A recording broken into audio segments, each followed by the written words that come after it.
Vandam and the bridge crew arrived at NLA by foot. New Los Angeles, huh?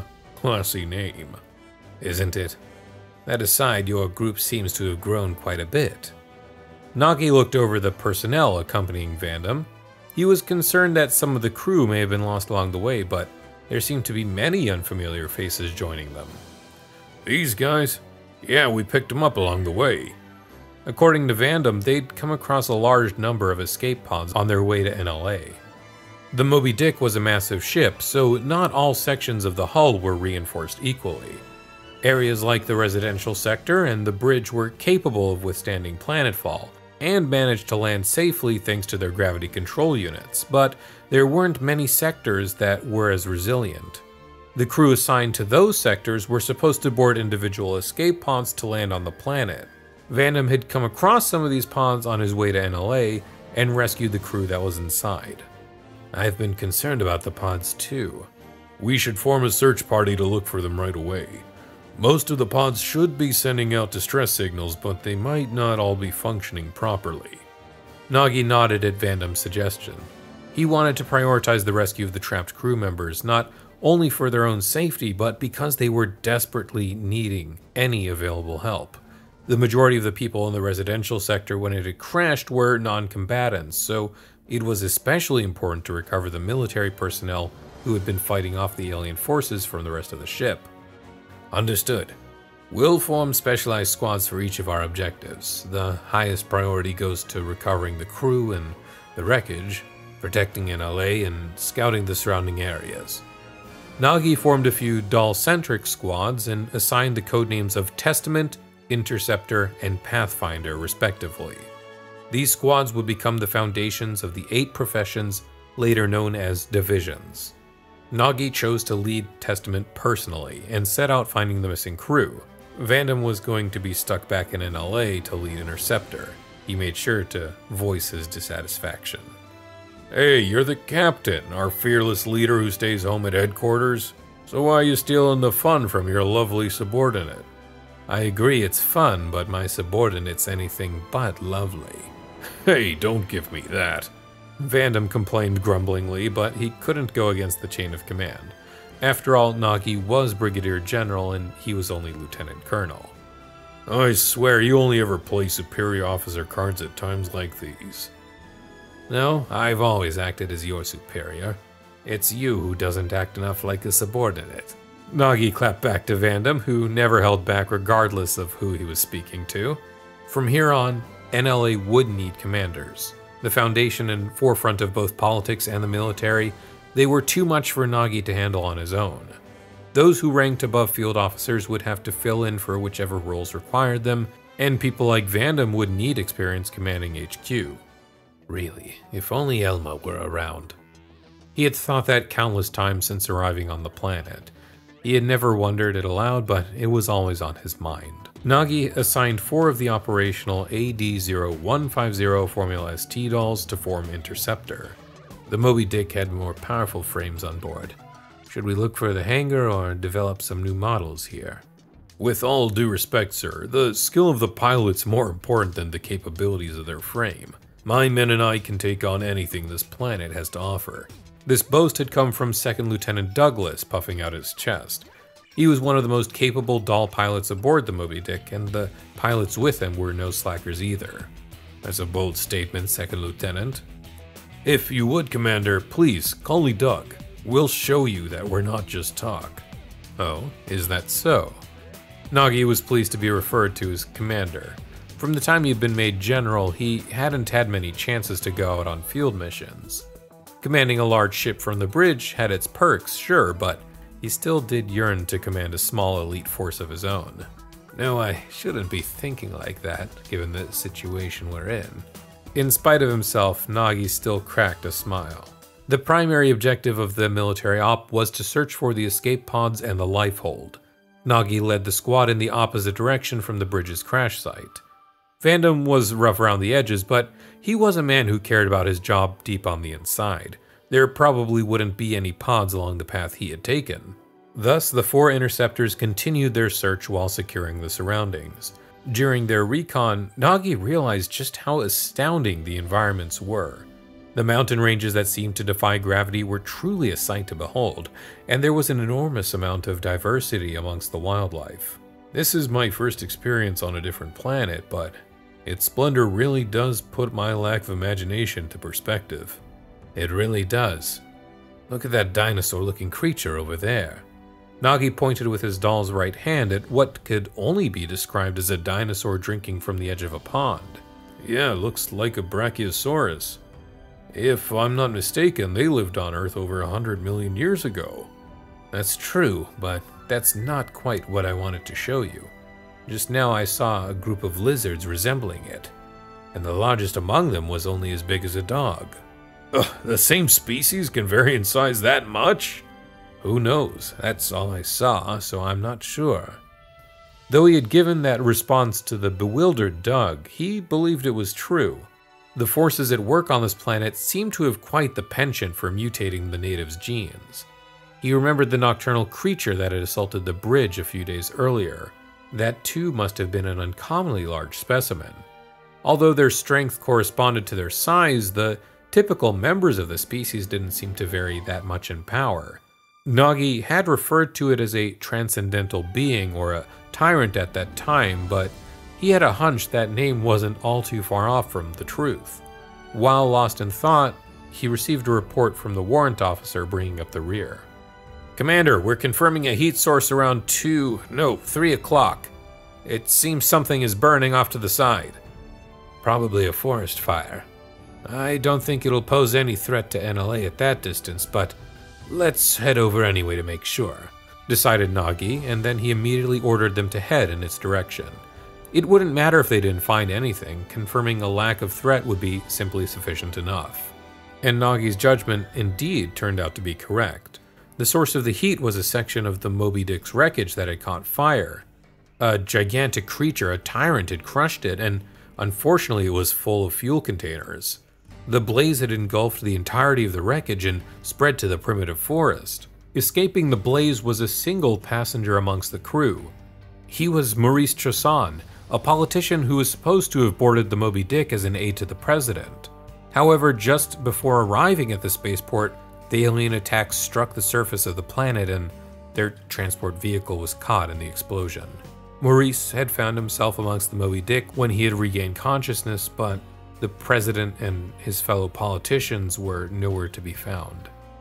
He received medical treatment aboard the ship and remained not as a member of the crew, but as a waking passenger.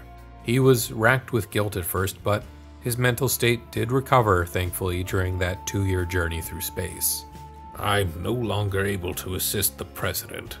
Instead, as survivor, my role will be to establish their ideals on whatever planet we arrive on.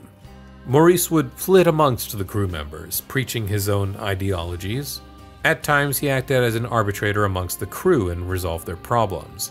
By doing so, he ended up building his own political support external to the ship's chain of command. Mira Torres, I'll inherit your dying wish. Mira was a Protestant clergywoman, an educator, and a scientist. She was one of the drafters of the plan to emigrate from the Earth, to escape from the approaching alien threat.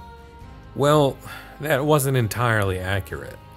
Although she was little more than a member of the committee for the Earthwide Colonization Project, she was undoubtedly the emotional backbone of the plan. She stood out amongst its various experts who formed the preparation committee.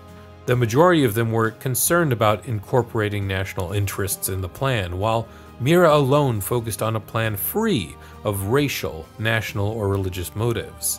She was trying to save everything on Earth, not just mankind. If Mira were not the role model that she was, the colonization project would not have had nearly as much civilian support. She represented the views of the people, while also gaining the support of the military. And when it came time for the Moby Dick to depart, she had refused to come aboard. She chose instead to head to the cities destroyed by the alien attacks, and vanished into the flames. Maurice looked up to her as if she were his mentor, but he couldn't understand the reasons behind that action. Someone like her would have been invaluable on their new home, yet she refused to board the ship. The reality is, she didn't come to this planet. So someone else here must carry on that legacy. Although he made the decision to carry on her wishes, he would need to survive his current predicament first. He stumbled as he ran from both the tyrant and the flames. This wasn't the time to fuss over appearances. He couldn't carry on anything if he died here. While heading towards a rocky outcropping that other members of crew had taken refuge behind, he twisted his ankle and took a steep fall. He also seriously injured his knee and was unable to get up. A large shadow soon fell upon him as he lay there.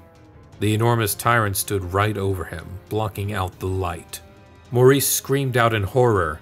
He had lived through the attack on Earth, and he had spent 2 years building up support aboard the immigrant ship. And just like that, everything he had worked so hard for would be stamped out. But then, something made a loud crashing noise, and Maurice and the tyrant both turned to the direction it came from. It sounded like someone had set off a flare. "Hey, mister! Big monster guy! Over here!" It was the voice of a young woman that appeared to be a girl in her early teens. "Is that Lin Li Ku?" Maurice knew of the young genius mechanic. Keeping track of faces and names were both parts of being a politician, after all. Lin had various items with her and was using them to attract the tyrant's attention. Had she dragged all of that out from the blazing wreckage? Only someone with her knowledge would think to even use those. "That's it, right this way, Mr. Monster!"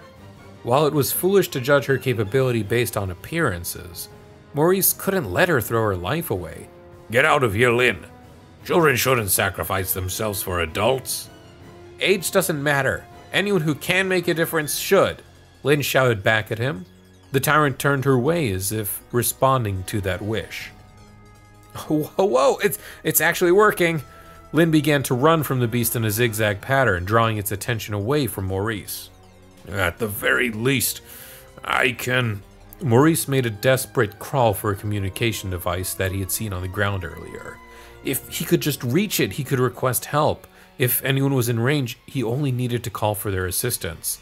There might not have been anyone around, but he couldn't just sit there and watch. He continued to crawl, ruining his expensive business suit along the way, until finally he reached the communicator. With fingers shaking, he activated the device. "Somebody, please come help." Maurice called out frantically. However, he received an unexpectedly clear response. That is, the response came from a very short distance away. "This is Team Testament. We read you loud and clear, Mr. Aide." A moment after the response came a thunderous sound and intense shock, but the sound didn't come from the communicator. Maurice looked towards the source and saw a squad of dolls led by Nagi. The battle capabilities of the squad of master pilots was truly amazing. They circled the beast as it chased Lin and executed the creature with a few quick shots to its head. Lin, Maurice, and the crew that had fled behind the rocks gathered around the dolls. Nagi and his squad set them down into standby mode and disembarked. "Thank you so much for saving us," Lin shouted exuberantly and bowed. Without waiting for Nagi to respond, though, she had rushed over to the dolls. "Oh, this is an AD0150 formula. Oh, it looked like a 130 at first, but I could tell the difference as soon as I heard its footsteps." She removed some gravel between a servo motor and the right leg of Doug's frame as she gushed over the machine. "Seems she's a mechanic through and through." "Yeah, but she's not like that because it's her job. She just likes working with those old machines. Odd for a girl her age." Nagi and Doug shared a laugh, and oblivious to their discussion, Lin just continued to run off and check the next frame. "You must be Captain Nagi. You have my thanks for rescuing us from this situation." Maurice was borrowing the shoulder of a young man and approached Nagi. "No, I apologize for the delay. It's good to see you safe. I'm going to be honest with you. I don't know what the hell is going on. Where are we? What in the world happened to the Moby Dick?" Nagi was recalling the previous events that he had asked. When the bioweapons attacked, he had closed off communications with Maurice due to him constantly nagging. Admittedly, he did feel a twinge of regret. Just a twinge, though. Nagi began to explain the situation to him in full. The repulsion of the bioweapons that had entered the ship, and the damage they had done to it. He explained how the ship had been caught in the gravity of an unknown planet and crashed on it, and that in the process it broke apart into many pieces.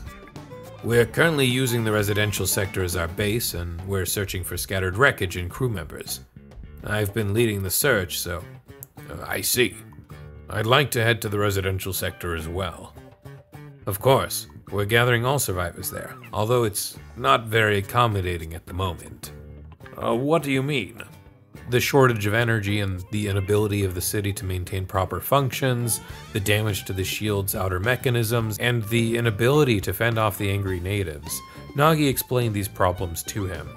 Nevertheless, it beats camping out in the wilderness. Nagi and Maurice turned their heads towards the timid voice. With the tip of her nose black from fiddling around the interior of a doll frame, Lynn continued shyly. If you're low on energy, I might be able to help. What, really? Yeah, I saw it. The Moby Dick's main engine, the DM engine. It fell past the mountain to the south.